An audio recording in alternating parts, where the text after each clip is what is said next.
Assalomu alaykum o'rtoqlar. 40 kvadratlik kvartiramizni patqulchi remontga olganmiz. 20 kun bo'ldi, nima ishlar bo'ldi, hammasini bitta-bitta tushuntirib bermoqchiman. Sal video uzunroq bo'ladi, joylashib ko'rishingizni tavsiya qilamiz. Kiraverish koridor juda ham yaxshi chiqqan tekis ishlarimizdan. Qarang. Birinchi g'isht terish tugadi, suvoq tugadi, gipsokarton tugadi, santexnika tugadi, elektrika tugadi va suxoy stejka tugadi. Faqat malyarka, tarket va kosmetik remontlarimiz qoldi. Sanuzelimizda nima gap bor? Sanuzelimizda vanna qo'yiladi va tepasidan nishalarni ham juda ham bir neobычный nisha chiqarganmiz, qo'shimcha g'isht terib, g'ishtdan nishani chiqarganmiz o'rtoqlar. Mana bu yerda bundoq nishani ikkiga bo'lamiz. Shampun, sovun, mayda-chudalar turadi va bu yerda vanna turadi.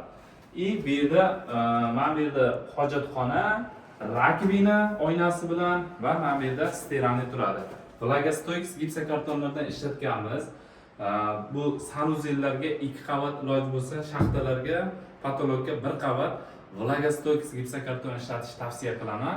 Do'stlar, bu uzoq yil zabardast baquvvat turishini ta'minlab beradi. Do'stlar, burchaklarimizga e'tibor qarating. Bizda Comfort Class va premium darajada remontlarimiz bor. Comfort Class, ya'ni mana shu uyimiz $230 dan remontimiz boshlanadi va urvenini e'tibor qarasangiz, hurmatli operator, bu tarafdan oling. Urveni mana lazerda pasti ham qirrasida turibdi, tepasi ham qirrasida turibdi. O'rtoqlar, har bittasini itab tekshirib olamiz. Suvoqlarimizni ham tekshirib beraylik. Keling. Suvoqlarimiz bu tarafdan tekshirib olaylik. Mana bironda yoriq nur yo'q. $100lik mana original pul, $100lik pul qo'yib tekshirib olamiz. Ketdi.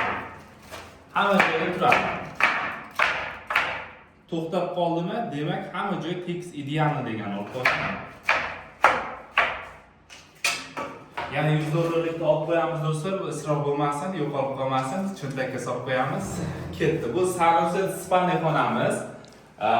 Spanli xonamizda kerakli joylarga tochkalar qilingan, hamma narsalari ideal bo'lgan. Uskabel brendini taniganlar bormi?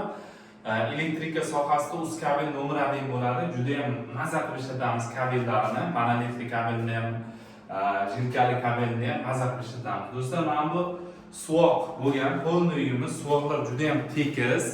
Xullas, nech pul ketdi, narx-navolari qanaqa? Polniy uyimizning narx-navolari hozir prorab uslubimizda dan tashqari aytganimizda, uyda egalari bergan cheklariga aytadigan bo'lsak, 16 million suvoqqa ketdi, suvoq bilan g'ishtga ketdi. 16 million atrofida nima deydi?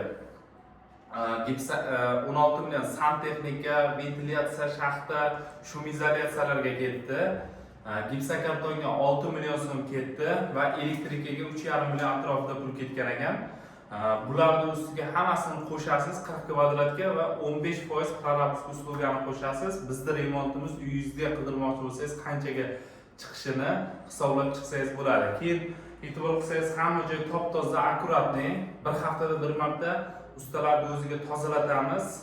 Agar tozalatish ichida bo'lmasa, mardikor bilan gaplashib tozalatib ketamiz va chiqarishlarni hammasini qurilish jarayonida hammasini aytib o'tib ketamiz. O'rtoqlar, do'q konturli kopyor qo'yilgan. Mana bu santexnikamizga qizil turbalardan ishlatganmiz. Ustida mashina bemalol yursa, odam yursa, sakrasa hech narsa qilmaydi o'rtoqlar. Ko'pchilik prorablarda eshityapman, dash gipsokarton patologlarga 2 qavat gipsokarton urayotgan ekan.